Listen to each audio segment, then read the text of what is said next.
Olá, tudo bem com vocês? Hoje nós vamos pegar na parte de geometria, na página 129. Se vocês quiserem, dá um pulinho lá, pega a apostila para nós acompanharmos juntos aqui. O que nós vamos aprender hoje da página 129? Nós vamos ver ângulos formados por duas retas coplanares. Primeira coisa que a gente vai lembrar aqui, o que são retas coplanares. Retas coplanares são retas que pertencem ao mesmo plano. Se elas não pertencerem ao mesmo plano, não tem como nós usarmos essas classificações aqui. Por quê? Nós vamos classificar as retas concorrentes. As retas concorrentes, todo mundo lembra, que são retas que se encontram em um único ponto. Se eu pensar em dois planos, por exemplo, dois planos diferentes, a parede e o chão, uma reta que eu traçar na parede, ela vai conseguir se cruzar em um único ponto com o chão? Não vai, não tem como. Então, por isso que nós temos que ter as retas coplanares, pertencendo ao mesmo plano, ao único plano. Ou seja, as duas retas têm que estar desenhadas no chão, ou as duas retas têm que estar desenhadas na parede, correto?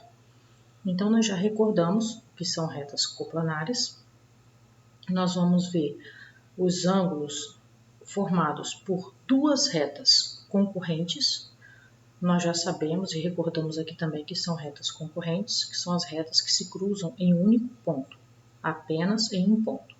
Nós temos as retas concorrentes oblíquas, que são formadas por dois ângulos maiores que 90 graus e dois ângulos menores que 90 graus. Tipo esse desenho aqui, ó, se a gente observar. Esse alfa aqui, que é uma letra grega normalmente usada para nomear ângulo e plano, nós observamos claramente que é maior do que 90 graus. A abertura que faz esse ângulo aqui é maior que 90 graus. E nós vemos aqui, ó, esse beta, o ângulo beta aqui, também nós conseguimos observar claramente que a abertura dele é menor do que 90 graus. Tudo bem? Então, retas concorrentes oblíquas, elas são formadas por dois ângulos maiores que 90 graus e dois ângulos menores, ou seja, dois ângulos agudos, dois ângulos obtusos. Nós temos também as retas concorrentes perpendiculares. As retas concorrentes perpendiculares é facinho, por quê?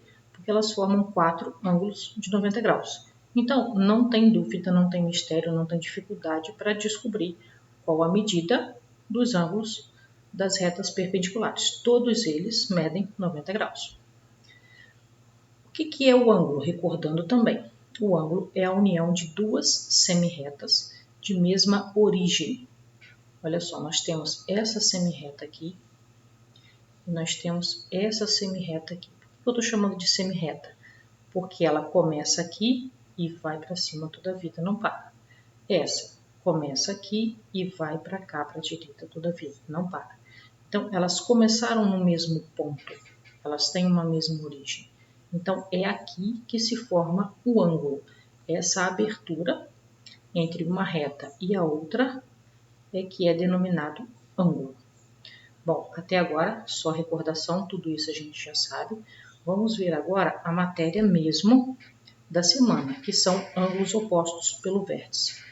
O que são ângulos opostos pelo vértice? Primeiro a gente tem que recordar o que é vértice. O vértice é exatamente o ponto de encontro, é a união entre as duas semirretas, ou seja, esse meiozinho aqui. Esse aqui vai ser o vértice, tá bom? A palavra opostos é fácil de definir. Oposto significa que estão em lados contrários, que estão um de um lado, outro do outro.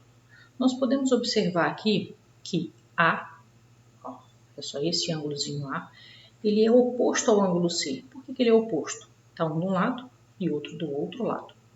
Nós observamos também que o ângulo M, que está desse lado aqui, ó, ele é oposto, ele está do lado contrário do ângulo M. Tranquilo? Nós conseguimos ver também que a abertura deles, ó, do ângulo M, é igualzinho à abertura do ângulo M. Conseguem observar? Para facilitar o entendimento, eles colocaram até duas marquinhas nesse ângulo. Para quê? Para mostrar que eles são iguais. Observamos também que a abertura de A é a mesma abertura de C. Tranquilo? Conseguiram observar junto comigo? Então, A é oposto a C e M é oposto a N. Nós conseguimos concluir aqui que os ângulos opostos pelo vértice, eles são congruentes, ou seja, eles têm a mesma medida. Se esse ângulo aqui medir 80, esse ângulo aqui vai medir 80. Se esse ângulo medir 100, esse aqui vai medir 100. Tranquilo, né? A leitura que a gente faz, ó, ângulo A congruente, ou seja, tem a mesma medida que o ângulo C. Ângulo M congruente ao ângulo N. Tranquilinho? Se precisar, volta ao vídeo, assiste de novo para poder compreender melhor. Vamos fazer 2 exemplos agora, para nós fixarmos bem esse conteúdo. Primeiro exemplo, determine a medida dos ângulos x, y, z. Antes de eu colocar a resolução aqui, vamos pensar. Z é oposto a 108.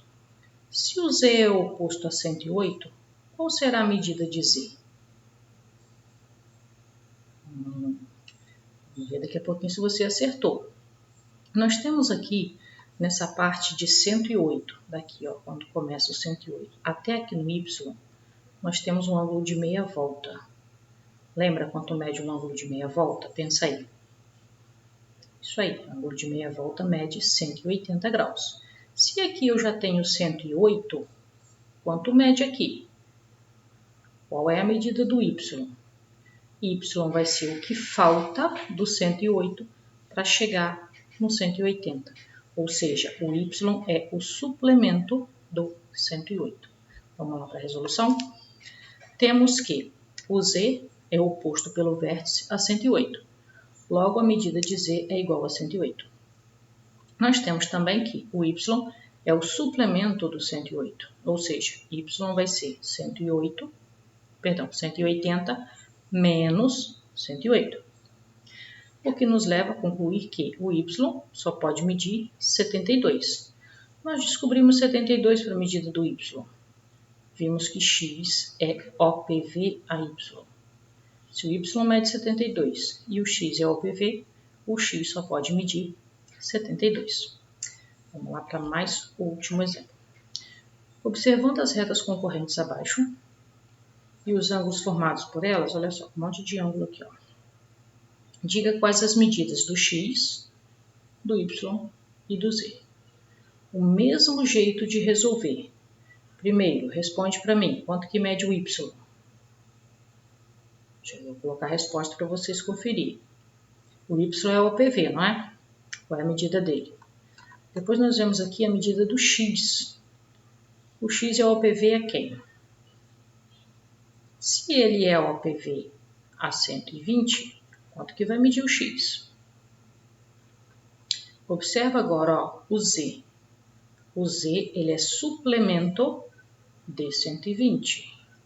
Sendo o suplemento de 120, a continha que a gente faz vai ser quanto falta para chegar no z. Como é que a gente faz essa conta? A gente pega o total, 180, e tira 120. O que sobrar é a medida do z. Vamos lá ver o cálculo agora. Temos que x, como já falei, é oposto pelo vértice a 120.